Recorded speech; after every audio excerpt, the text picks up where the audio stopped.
welcome to episode 28 of the JCS podcast. Today we're talking about reducing pollution. So Katrina, why should we care about pollution? Well, as in Genesis 1:28, God commands us to take stewardship. We know that pollution's like a bunch of different types. They're not good for environment. They're definitely harming animals at some capacity. So we should care for it and things to reduce them in order to follow the God's rule. So it's based off the Bible that we should care about pollution then? Yeah. Okay.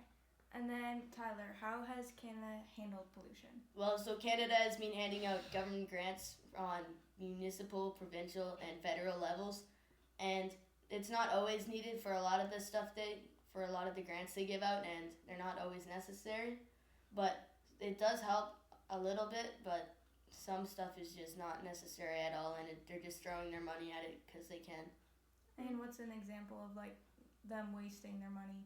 Well, so they've been sending a lot of money to people to buy EVs and stuff, and that just doesn't make any sense because they don't actually help the environment at all, and that's a pretty solid example. And just other stuff that's just a waste.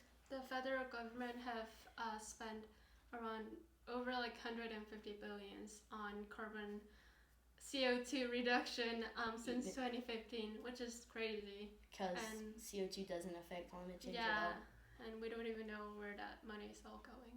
Yeah. Mm-hmm. So then, what are other ways we can reduce our pollution today that are actually effective?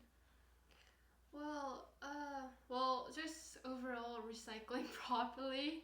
If you got plastics, just throw in the plastic bin, not in paper or whatever.